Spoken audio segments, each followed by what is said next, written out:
আজকে সকালে অনেক কুয়াশা পড়েছে। এত শীত, তার উপর তোমার রান্নাঘরটাও তো খোলা। হু হু করে শীতের বাতাস বইছে তো।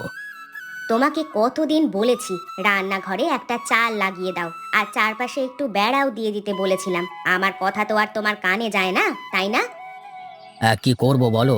আমাদের তো দিন আনতেই দিন ফুরিয়ে যায়। কিছু টাকা পয়সা তো জোগাড় করতে পারছি না যে তোমার রান্নাঘরে বেড়া লাগিয়ে দেব। হয়েছে হয়েছে, এখন আর এত কথা বলতে হবে না। এখন এই শীতের মধ্যে কত কষ্ট করে রান্না করতে হবে বলো তো আমাদের, সেটা তো বাড়ির পুরুষ মানুষেরা বুঝবে না। আজ যে কিভাবে কাজে যাব সেটাই তো বুঝতে পারছি না।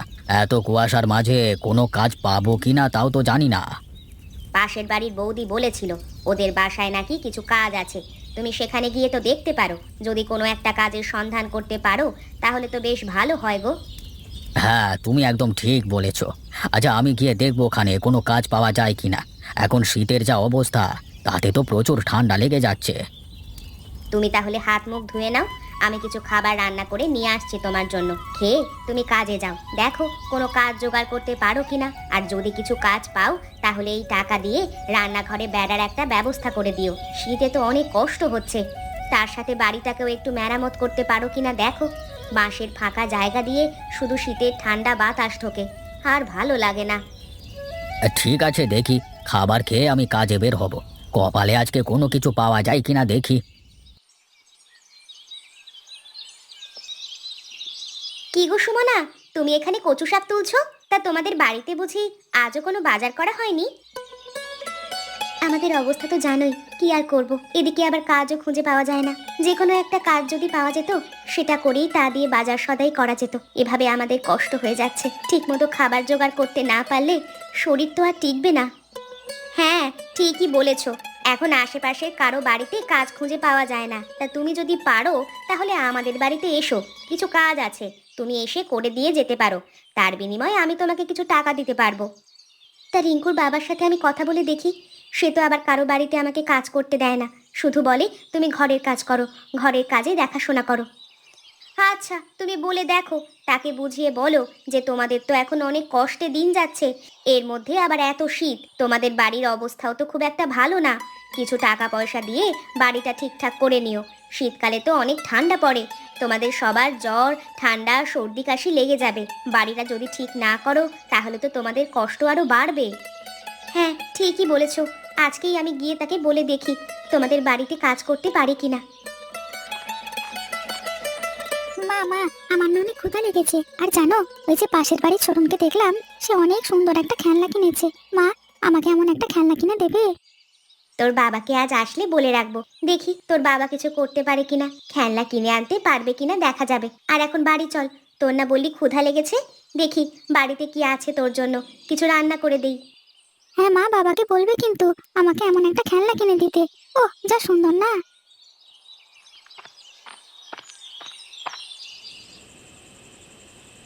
আজকের খিচুড়িটা অনেক মজার হয়েছে। তা তুমি খিচুড়িতে ডিম যে দিলে, সেটা পেলে কোথায়? কে তোমাকে ডিম দিয়েছে? আর হ্যাঁ রে আকাশ, এবারে তো শীতে বাড়ির অবস্থা খুবই খারাপ। আর যা শীত পড়েছে, তাতে তো রাতে ঘুমোতে অনেক কষ্ট হচ্ছে রে। বাড়িটাও তো ঠিক করা দরকার, কি বলিস তুই? হ্যাঁ বাবা, ঠিকই বলেছো। কি আর করব বলো, কোনো কাজই তো জোগাড় করতে পারছি না। কাজ একটা জোগাড় হলে ওই টাকা দিয়ে সবার আগে বাড়িটা ঠিক করে নিতাম। তা তুই পাশের গ্রামে যাস না কেন? ওখানে গিয়ে তো কিছু জমিতে হাল চাষের কাজও করতে পারিস। ওদের তো অনেক লোক দরকার হয়। তুই পাশের গ্রামে মাতব্বর মশাইয়ের বাড়িতে গিয়ে দেখ কিছু ব্যবস্থা করতে পারিস কিনা। হ্যাঁ বাবা, আমি কালই তাহলে একবার খোঁজ খবর করে আসি। কি রে বাবা, তোর জামাটা তো দেখছি ছিঁড়ে গেছে, তোর বউকে বলিসনি জামাটা একটু সেলাই করে দিতে? তোর বউ না পারলে তুই আমাকে অন্তত বলতে পারতি, আমি তোর জামাটা সেলাই করে দিতাম। তা তোর জামাটা ছিঁড়লো কিভাবে? ওমা তাই? আমি তো এতক্ষণ খেয়ালই করিনি। কোথায় কাজ করতে গিয়ে কিভাবে যে ছিঁড়ে গেল আমি তো বুঝতে পারিনি মা। আচ্ছা, তোমাদের বৌমা না হয় সেলাই করে দেবে, কেমন? হ্যাঁ বৌমা, তুমি ওর জামাটা সেলাই করে দাও ভালো করে। সে তো কাজে বের হবে, এর মধ্যে যা শীত পড়েছে তাতে এই ছেঁড়া জামাতে ঠান্ডা লেগে যাবে। বাড়িতে সুই সুতো আছে, সবার খাওয়া শেষ হয়ে গেলে তুমি বরং জামাটা সেলাই করে দিও। ঠিক আছে মা, তাই করব। কিরে বাবা, খিচুড়ি নিয়ে এমন নাড়াচাড়া করছিস কেন? ভালো হয়নি বুঝি? কই, নাড়াচাড়া করছি, খাচ্ছি তো মা। স্কুলে গিয়ে ঠিকমতো পড়াশোনা করছিস তো বাবা? মনে রাখিস, জীবনে যত যাই করিস না কেন, পড়াশোনা করতে একদম অনীহা করবি না। আমরা তো পড়াশোনা করিনি, আমাদের সময় কেউ পড়াশোনার গুরুত্ব আমাদেরকে বোঝায়নি রে। আজকে বিপদে পড়ে হাড়ে হাড়ে টের পাচ্ছি। পড়াশোনা না করবার শাস্তি পাচ্ছি। তুই কিন্তু তোর বাবার মতো ভুল কাজ করিস না রে, মনে থাকবে বাবার কথা। খুব মনে থাক, আমি তো তোমার লক্ষ্মী ছেলে, তোমার সব কথা মেনে চলি, তাই না? হ্যাঁ, শীতের মধ্যে আরো বেশি গরম জামা কাপড় পরতে হবে তোকে। তুই তো ছোট মানুষ, শীতের সময় বেশি বেশি গরম জামা কাপড় না পরলে শেষে একটা অসুখ বিসুখ বাঁধিয়ে বসবি। তখন তোকে নিয়ে আবার আমাদের দৌড়োদৌড়ি করতে হবে। তাড়াতাড়ি খিচুড়ি খেয়ে নে, তারপর আরো জামা গায়ে দে। হ্যাঁ, তোমাদের আর কারো কি খিচুড়ি লাগবে নাকি? তাহলে আমি দিয়ে দিচ্ছি, হাঁড়িতে আর অল্প কিছু খিচুড়ি আছে, যে যে খাবে বলো জলদি। আমার আর লাগবে না, যা পাতে দিয়েছো তাই তো খেয়ে শেষ করতে পারছি না। বাবা, তোকে একটু দেই? না মা, আমাকেও আর দিও না। ওরে বাবা, এবারের শীতে তো আমাদের সবারই অনেক ঠান্ডা লেগে যাচ্ছে। আচ্ছা, আমাদের তো একটা খেজুর গাছ রয়েছে, ওখানে তো কিছু রস হচ্ছে এবার, তাই না গো? হ্যাঁ, তোমার ছেলেকে দিয়ে তো খেজুর গাছে একটা মাটির কলসি বাঁধিয়েছি। দেখি এবার কতটুকু খেজুর রস পাই। দুষ্টু ছেলেমেয়েরা রাতের বেলা গাছে উঠে তো সব রস চুরি করে খেয়ে চলে যায়। তা তো তুমি ঠিকই বলেছো। এবার তাহলে কিছু খেজুরের রস হলে পিঠে বানিয়ে দিও, সবাই মিলে একসাথে খাবো। কিন্তু এবার তো তাহলে আমরা কোথাও বেড়াতে যেতে পারলাম না। পরিবারের সবাইকে নিয়ে একটু ঘুরে আসতে চাইছিলাম। তা তুমি আর কোথায় যাবে? এবার যা শীত পড়েছে, যা ঠান্ডা পড়েছে, তাতে কোথাও যেতে পারবে না। মন তো মানে না, কি করব বলো। মাঝে মধ্যে তো আমার মাসির বাড়ি যেতে খুব মন চায়। তুমি তো জানো, এই মাসি আমাকে কোলে পিঠে করে নিজের মেয়ের মতো বড় করেছে। মাসির বাড়ি যাবে ঠিক আছে, কিন্তু যে পরিমাণ শীত পড়েছে তাতে তো অনেক কষ্ট হয়ে যাচ্ছে আমাদের। তার উপর আবার আকাশটা দেখেছো কত মেঘলা, এখনই মনে হয় বৃষ্টি নামবে। হ্যাঁ, ঠিকই বলেছো, বৃষ্টি তো নেমেই গেল। একে তো বাড়ির অবস্থা খুব একটা ভালো না, তার মধ্যে আবার এই বৃষ্টিতে তো কাজেও যেতে পারবে না। আবার ঘরের এদিক দিয়ে ওদিক দিয়ে পানিও পড়ে, কি যে কষ্ট হবে। কাজের কোনো খবর নাই, তার উপর ঘরে বাজারও নাই। কি করব বলো, বৃষ্টি আসলে তো কিছুই করবার নেই। এদিকে বৃষ্টিতে বাইরে কাদা কাদা হয়ে যাচ্ছে, বাজারে যাব কিভাবে এত কষ্ট করে? দেখো দেখো, আমাদের বাড়ির ভেতরে বৃষ্টি ধারা কিভাবে পড়ছে। আমরা এখন বাঁশঝাড়ের এই জায়গাটায় আসছি দেখে বৃষ্টি থেকে রক্ষা পেলাম। এই অসময়ে শীতের মধ্যে এমন ভারী বৃষ্টি কেন যে হচ্ছে? বাবা, সব কষ্ট এই গরিবদের উপর দিয়েই কেন নেবে সোসটা কে জানে। তোমাকে তো কতবারই বলেছি যে চালের ওপরে কিছু খড়কুটো এনে দিও। এই বৃষ্টিতে তো ঘরে জল পড়ে সব ভিজেও যাচ্ছে। হ্যাঁ গো, আকাশকে বলেছিলাম যে নিয়ে আসতে কিছু খড়কুটো, কিন্তু বৃষ্টি যে এভাবে এসে সবকিছু ভিজিয়ে দেবে তা তো বুঝতে পারিনি আগে। শীতের দিনে কি এমন ভারী বর্ষণ হয় নাকি? ঠিক আছে, বৃষ্টি কমলে তারপরে না হয় দিয়ে দিও। শোনো, আমি এখন ঘরে যাচ্ছি, গিয়ে দেখি কোথায় কোথায় জল পড়ছে। ওখানে কোনো পাতিল বা বালতি দিতে হবে, যাতে পুরো ঘরটা ভিজে না যায়। আচ্ছা আচ্ছা, তাই করো।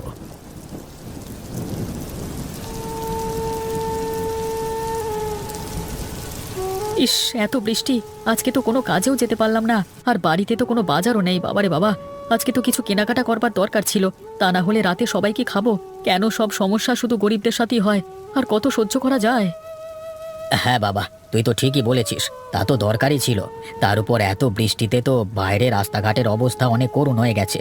এর মধ্যে যে প্রচণ্ড শীত আর ঘরের এমন ভাঙাচোরা অবস্থার কারণে তো এখন শীতে ঠান্ডা বাতাস ঘরে ঢুকে যাচ্ছে। আমার তো মনে হচ্ছে এই শীতেই আমি ওপরে চলে যাব। এসব কথা বলো না তো বাবা। দেখি আমি বৃষ্টি কমে গেলে বাজারে যাব। আর বউ, তুমি যে ওখানে পানি পড়ছে না, ওখানে একটা পাতিল রেখে এসো তো। কি করব? আর কতগুলো পাতিল দেব? জল তো চালার অনেক ফুটো দিয়ে পড়ছে। এত পাতিল তো ঘরেও নেই। কিভাবে যে আমাদের দিনকাল চলে সেটা কি তুমি জানো না নাকি? এত রাগ করে কথা বলছো কেন বউ? তুমি নিজেও যেমন কোনো ভালো কাজের ব্যবস্থা করতে পারছো না, আর বাবার তো বয়স হয়ে গেছে। তারপর এবার তীব্র শীত পড়েছে, বাবাও আজকাল তেমন আর আয় রোজগার করতে পারছে না। আর আমি মানুষের বাড়িতে কাজ করতে গেলে তোমার যত মাথা ব্যথা। আচ্ছা আচ্ছা, আমি আর করবো না। দেখো, যদি বাড়ির কাছাকাছি ভালো কোনো কাজ পাও তাহলে করো, বেশি দূরে হলে যাবার দরকার নেই, ঠিক আছে? আরে বেশি দূর না তো, এই তো শেফালি দিদির বাড়িতে। আমাকে ওই দিন অনেকবার বলেছেন তাদের বাড়িতে কাজ করতে যেতে, তুমি তো রাজি হও না, তাই আর যেতে পারিনি। ওনারা তো শিক্ষিত মানুষ, তাদের আচার ব্যবহারও ভালো। আশা করা যায় তাদের বাড়ি কাজ করলে ভালো পারিশ্রমিকও পাওয়া যাবে। তাহলে কাল থেকে আমি কাজে নেমে পড়ি, কি বলো? আচ্ছা ঠিক আছে, তাই যাও। শীতের মধ্যে সাবধানে কাজ করবে, কেমন? আচ্ছা। বাবা, এমন ভারী বৃষ্টিতে তুমি কেন যে বাজারে যেতে চাইছো বাচ্চাদের মতো জেদ করে, আমি তো কিছুই বুঝতে পারছি না। কদিন আগেই তো অসুস্থ হয়ে বিছানায় পড়েছিলে, ওই একটু ভালো হলে আর অমনি আমার সাথে বাজারে চলে আসলে। তা বলি, আবার যদি অসুস্থ হয়ে বিছানায় পড়ো তখন কেমন হবে? আরে রাখতো বাবা, বিছানায় শুয়ে থাকতে থাকতেই বরং আমি আরও অসুস্থ হয়ে যাব। গুনে দেখেছিস কতদিন হয়েছে আমি বিছানায় শুয়েছিলাম। এখন আমার ছেলে আর ছেলের বৌমা দুজনই ভালো কাজ করে। এখন আর আমার চিন্তা কি? হ্যাঁ, আমি এখন শুধু বাজার করব আর ভালো মন্দ খাবো। তা ঠিক আছে, খেয়েও সমস্যা নেই, কিন্তু তার সাথে সাথে নিজের বয়সের দিকেও একটু নজর দিও বাবা। এই বয়সেই অসুস্থ হওয়া সহজ, কিন্তু সুস্থ হওয়াটা বেশ কঠিন। তোর মায়ের অনেক দিন ধরে ঘুরতে যাওয়ার ইচ্ছে হচ্ছিল সবাইকে নিয়ে, তারপর তার মাসিকে নাকি দেখবার খুব ইচ্ছে। আমি ভাবছি আজকে বিকেলে সবাই মিলে সেখানে যাব, গিয়ে কয়েকদিন থেকে আসবো। একটু বৃষ্টিটা কমুক বাবা, এর পরে না হয়ে যাওয়া যাবে। বৃষ্টি তো মাসখানেক ধরে হবার পরেও ভালো হচ্ছে না, তাই বলে কি সব কাজকর্ম গুটিয়ে বসে থাকবো বলতো তুই? এখন যেমন শীতের জামা কাপড় পরে বাজার করতে যাচ্ছি, তাতেই তো আর শীত লাগছে না। তোর মায়ের মাসির বাড়িতে যাবার সময়ও বেশি করে গরম জামা কাপড় পরে যাব। আশা করি সমস্যা হবে না। আর বাজারে গিয়ে আলাদা করে তার জন্য কিছু বাজার সদাই করব, কেমন? ঠিক আছে, তোমার যা ইচ্ছে। দাদু ভাই, তোমার কেমন লাগছে বলো তো? দাদু ভাই, আমার খুব ভালো লাগছে। তোমার জন্য আজকে আমরা ঘুরতে যাচ্ছি। সাবধানে থেকো দাদু ভাই, তুমি আবার যেন আনন্দ করতে গিয়ে অসুস্থ না হও। সাবধান। আমি সাবধানেই থাকবো। আচ্ছা দাদু ভাই, মিষ্টির হাঁড়িটা তো অনেক বড়, হাঁড়িতেও নিশ্চয়ই অনেক বেশি মিষ্টি আছে। আমি যদি অল্প কিছু মিষ্টি খাই তাহলে তো কিছু হবে না, তাই না? কিছুই হবে না দাদু ভাই, তোমার যতগুলো ইচ্ছে তুমি খাও। দরকার হলে সামনে গিয়ে আমরা আর এক হাঁড়ি মিষ্টি কিনবো। ওপরওয়ালা আমাকে এখন সুখের দিন দিয়েছেন। আমার ছেলে আর বৌমা এখন ভালো রোজগার করে। আমি আর তোমার ঠাম্মি এখন শুধু তোমাকে নিয়ে মজার মজার খাবো আর ঘুরবো। আমার আর কোনো চিন্তা নেই। হয়েছে হয়েছে, নাতিকে আর তোল্লাই দিতে হবে না। এমন শীতে আর বৃষ্টিতে নাতিটাকে সাথে নিয়ে বের হয়েছো, কিছু একটা হয়ে গেলে দেখবো কি করো। কিছুই হবে না মা, এখন এসব কথা বলো না। আজকে সবাই আনন্দ করতে করতে যাব। ঠিক বলেছো বাবা, খুব মজা হবে।